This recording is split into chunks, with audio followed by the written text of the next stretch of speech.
Rapper behind bars accused of organized fraud using a sophisticated scheme.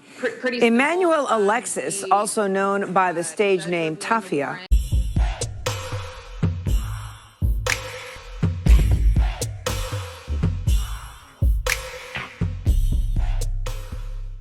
Hey, what's up? This your boy Big Man. You already know what it is, man. So let's get right to it. Okay, so today we're going to be talking about Tafia. Now, Tafia is one of Meek Mill's Dreamchaser artists. Now, Tafia is an interesting subject, man, because this rapper, he got arrested for an elaborate scheme involving Walmart. It's weird to say the least because, I've heard of schemes and scams from all types of rappers. I've heard of rappers doing all sorts of stuff to get that extra flossing money.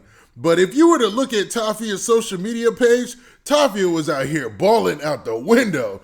So I'm not sure this is only hustle. Obviously he's a rapper and he's successful doing that. But if you were to check his social media page, you'd be like, man. Now, the story behind the scam and the intricate details in the scam are just as interesting as the headline. So before we get to the specifics, do me a favor. Make sure you hit that like button. Make sure you hit that subscribe button. And man, let's get it. Okay, now that we got that out of the way, let's talk about Tafia just a little bit. Okay, so Tafia is a Miami-based rapper. And it seems like Florida's got a large spotlight on it. Now, last week, Tafia ran into a little bit of trouble because dude was in court and it ain't looking good for his case. Now, this is what Tafia is being accused of. He's actually being accused of putting together an elaborate Wal-Mart Wire Transfer scheme that stole over $300,000. And that brought him to court, man. Now, as of today, man, I don't see anything saying he's been bonded out, but it doesn't look good to say the least. Now, in this story that I'm going to read from, and it comes from the Miami Herald, it says this. It says, Miami area rapper and 3 others arrested in $360,000 Walmart money transfer scheme. Now, it starts off and it says, a South Florida rapper and 3 others were arrested for their involvement in an organized fraud scheme that used Walmart wire transfers to steal more than $360,000, according to the Miami-Dade State Attorney's Office. Stop right there. So he had a scheme through the wire transfer system at Walmart. You know, if you've been to Walmart lately, I know most people haven't been in a Walmart in a while, but you know how they have that little kiosk. They have the people behind there and, you know, you could transfer money and it already gives off that kind of sketchy vibe. I don't know why.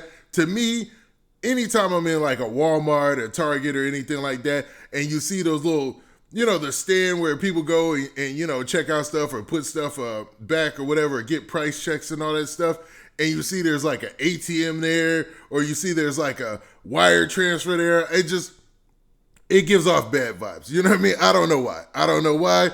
Just call it instinct, but that's what I get from that, right? Now, to continue, the scheme involved fake caller IDs and an inside job. So somebody at Walmart was helping Tafia and his cohorts in this scheme. So Miami-Dade State Attorney Catherine Fernandez Rundle, man, her name long, and Miami-Dade Police Director Alfredo Ramirez on Friday announced the arrest of Emmanuel Alexis and another guy by the name of Jason Linton, right? Now, it seems like Tafia and his homeboy, they're both 31 years old. And the story continues to say this, that Alexis, meaning Tafia, also goes by the stage name Tafia. He's originally from North Miami and is signed under Meek Mill's Dreamchasers label. He previously served a 7-year prison sentence for a 2008 robbery of casino poker winners when he was 18. Man, Tafia was in them streets early, huh? I know that's around the age that cats been way off the porch, but man, it said he was outside the casino robbing poker winners, according to the Miami Herald archive. So he was already in a story where he was robbing people back in the day. Now, back in February, he made it into Miami New Times list of 10 Miami rappers to watch in 2021 and has 76,000 followers on Instagram. He was recently involved in a fiery crash on State Road 112, where his Audi SUV was sandwiched between a barrier wall and a tractor trailer. Wow, man. That's one of my worst fears, actually, man. Everybody hates the idea of being sandwiched in between 2 vehicles, man. That sounds like a bad deal. But they mentioned in this article that he's Meek Mill's artist on the Dreamchasers label. What's interesting enough is Meek Mill posted his mixtape with DJ Drama the day the charges came down, man. I guess that was his way of showing support. Originally, I was going to say that Meek Mill doesn't really do much to promote a lot of his artists, it seems like that. But he definitely posted this just a couple of days ago, the same day that he posted the DJ Khaled album dropping. And that's big because it's got a lot of likes so far. And it looks like Meek Mill really put it out there. So it looks like he's trying to show his support while Buddy is going through his case or whatnot. But it's interesting when we get down to how he set up this scheme, or I can't call him the mastermind because maybe it was the people working there that brought the scheme to him. But these things are interesting to say the least. So let's talk about it. So Fernandez, Rundle, and Ramirez also announced the arrest of 2 Wal-Mart employees, 30-year-old Michelle Denise Gilyard of Miami and 26-year-old Vint Nelson St. Fleur of West Palm Beach. So I'm assuming those sound like French names. Maybe they're Haitian or something like that. Now, I don't want to assume that. They could just be French or whatever. You know what I mean? I don't want to put that out there. So it is what it is. Now, they quoted Fernandez Rundle saying this: "Today's sophisticated scammers are always probing to find ways to grab cash off every business and every customer." So basically saying that, there's scams going on all the time. People are trying their best to find new ways, new and inventive ways to get money out of businesses. And, that even big businesses, big box stores like Walmart and stuff like that, which is huge. I mean, $300,000 to Walmart is like nothing probably. Nothing of nothing. It's less than a penny of less than a fraction of a penny for a regular person. You know what I mean? That's nothing.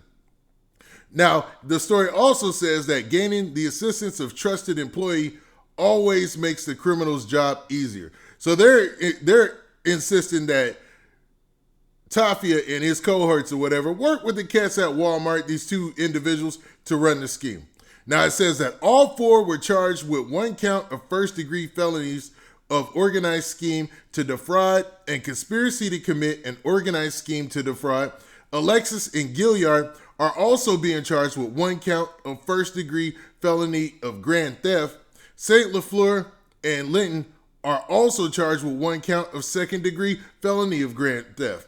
Okay, now that we talked about what they're being charged with, man, let's talk about the actual scheme. So this is the most important part of this, man, or at least the most interesting part for my own personal taste. Now, this is what the state's attorney is saying. So I'm going to read straight off of the news report, and it says this: "The state's attorney's office says the suspects called Walmart stores using a falsified caller ID known as spoofing to make it look like they were from Walmart's home office, the retailer's computer repair vendor, NCR, or MoneyGram, one of the independent money transfer services the retailer contracts with.